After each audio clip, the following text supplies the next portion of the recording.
Sekarang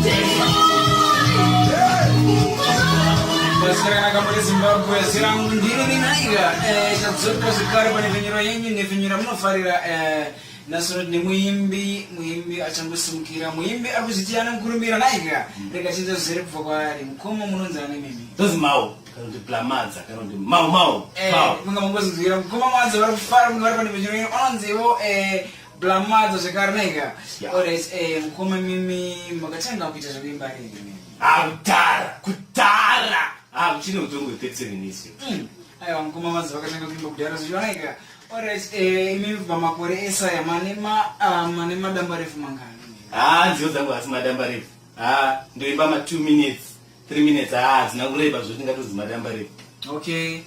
So nasi mune song here mungakwanisa kuchimbira song yenyu muri ruzhinji rweZimbabwe rwani kuti changoteererawo nai ndokuno ndikurovereke kuti mudiwa wangu tatete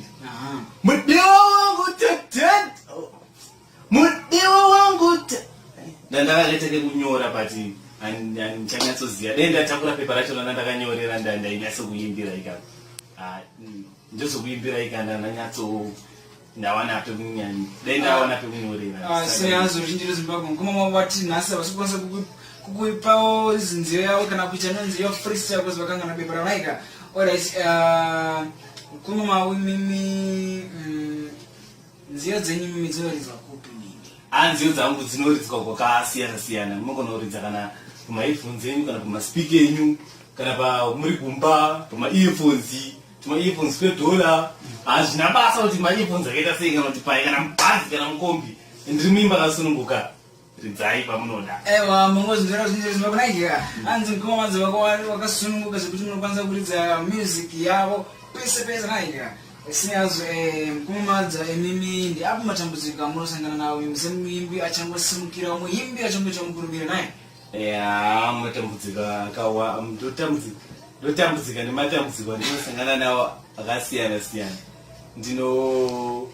Dambudziko rekutanga rangu rekunyanya nderekufanana kwenziyo sekuti inini mona album raJapreza rinonzi kutonga kwaro inini ndakatonyora rangu rainzi kuona kwayo mbari saka ndakava ndadoona kuti patobuda yakanzi kutonga kwaro ndikati zvakafanana saka ndinganzi ndateedzera saka zvakawanda nziyo dzacho kufanana plus ndakagadzira futi imwe yanzi kuvanoreva chokwadi ndikanzi vakomana vabudisa imwe nonzi vanoreva nhema saka ndakaona kuti kuti ndibudise futi ndogona kunzi ndateedzera. Plus pane ndine album rangu futi randaida kutobudisa rainzi Amai saka anonzi Amara Brown akabva abudisa rainzi Amasha saka ndakaona kuti ende mualbum imomo ndakaona mutori nesong futi yangoda kufanana neyangu exactly yandandakanyora yainzi Akikikiki asi yake inonzi Akili saka ndakaona kuti zvingatofanana futi. Song yenye kuti Akikiki mungada kuudzawo zveziva pamusoro payo?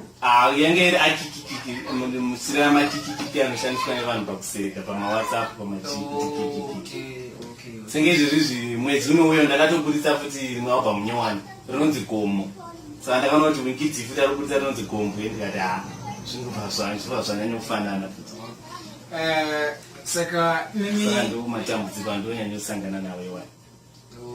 Saka manga mawana here kana solution matambudziko enyaya? Ndingoti dai vanhu vakana varekodha nziyo dzavo dzombomira vanhu vodedzwa vese togariswa pasi totariswa kuti zisati dzabudiswa hapana munhu herani rwero rwakafanana nemunhu nekuti vamwe tikutsikirira. Saka imi muchidimbi kuti munoti nerimwe saidhi muri kuwanika muchangobirwawo masong enyu zvizokutume kuti mimi muzoregedza bhozi vanhu vazhinji vanondifarira vanhu vazhinji vanhu vazhinji vanoti ndinogona vanhu vazhinji. Aiwa tinotenda mukoma utumbanda muchikamu chinoteera naika.